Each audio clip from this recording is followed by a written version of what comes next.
Okay, I think we're going to start. I see last people coming in, but I think I want to start because I was just informed that the reception that is right after this is a few houses over, and they are very punctual about closing. So I don't want you to be deprived of any of the goodies at the reception. So welcome. My name is Susie Moser. I'm the moderator for this conversation tonight about equity issues and local needs. And first of all, I want to thank you all and you all after a very long day of conversation to come for one more. What I'm hoping this session will be and can be is both a reflection on some of the things we've heard, maybe engagement on some of the more challenging issues that were raised, controversial issues, and also to provoke you to take home some interesting ideas. And so for that part, I want to engage in dialogue. The focus, obviously, of this day and of this conference is very much global change, global environmental change as a social issue, and equity is central to that, as we have heard all day and in some of the sessions before. So what I would like to do is, after briefly introducing the panel, is to begin with just staking out the territory one more time by letting each of the panelists introduce themselves and speak from their context, out of which, with which they are most familiar, and to say, what are the most important equity issues in my area of work? And that just, gives us a little bit of work, a territory to work with. Then I have a few prepared questions, some that came out of the wonderful presentations that we had today, some of the things that I heard that I found interesting, intriguing, disturbing, or things that weren't said. And that's what I would like to then you all to bring to this table as well, to raise issues that you feel need to be tabled and haven't been quite adequately discussed. And then hopefully we can be in dialogue about those. So with that, let me briefly introduce who we have here, a wonderful panel. Let me start with Professor Hebe Vessuri. She is, sorry, I'm messing up the names here. She's the chair of the United Nations University Council and a senior researcher and head of the Department of Science Studies at the Venezuelan Institute of Scientific Research. She brings to this panel expertise on environmental anthropology and knowledge systems. It's a very interesting thing that I haven't heard of much during the day yet. Professor Ursula Oswald Spring, former Mexican environment minister, and now a researcher at the Regional Center of Multidisciplinary Research at the National University of Mexico.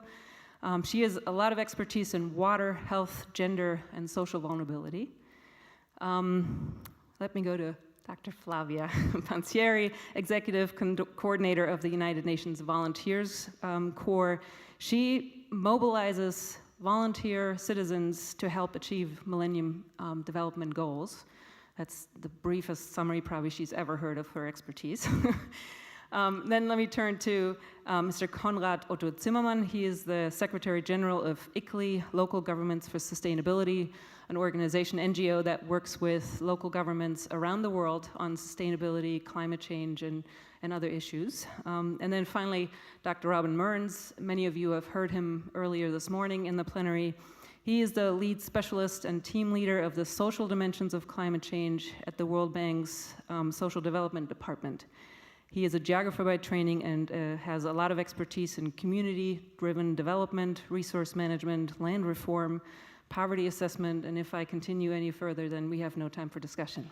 So with that, would you like to start, or is that the easiest to begin? Just to begin with a question of, in your area of expertise, what do you see as the key equity issues? Yeah, I wanted to speak about two equity.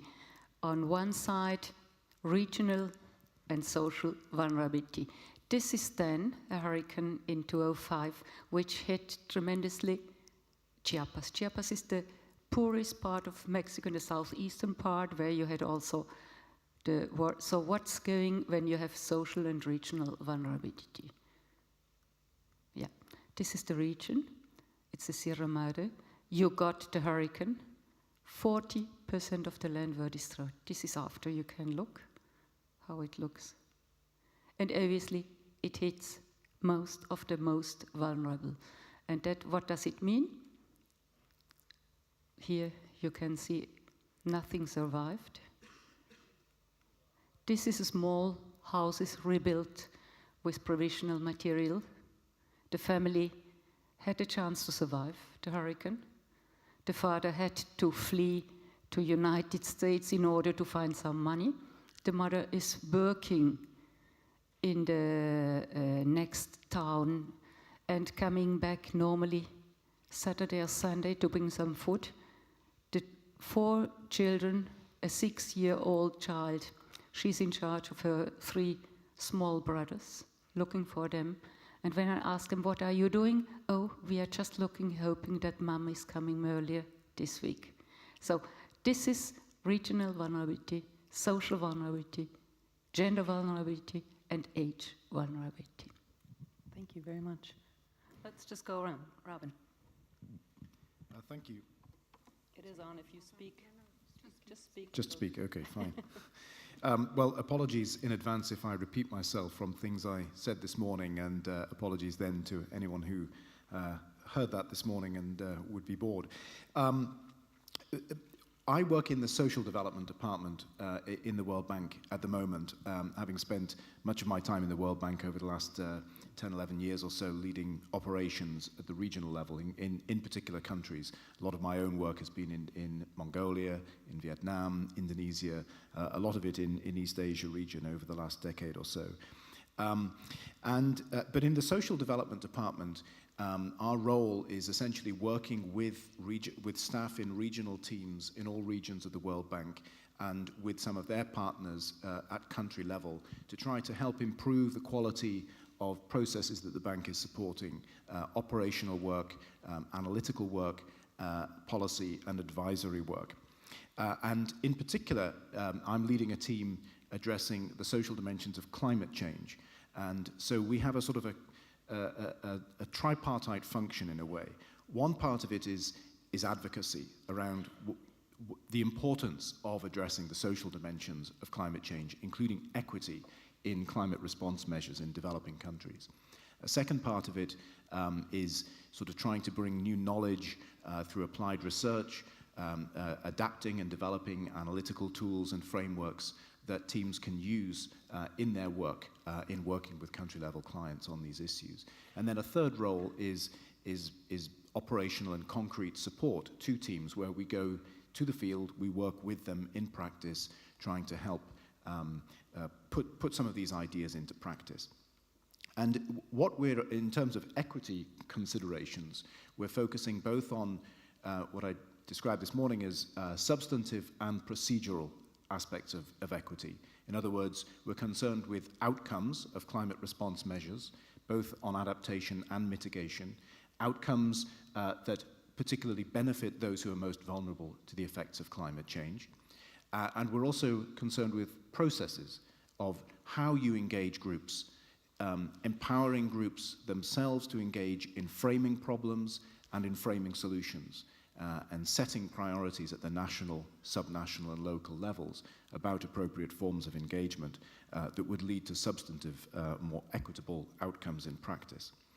And so that's really the context that I'm working in very general terms. And I think I'll stop here for now, but I can offer some examples of some of this later. Thank you. Yeah, we'll get to that.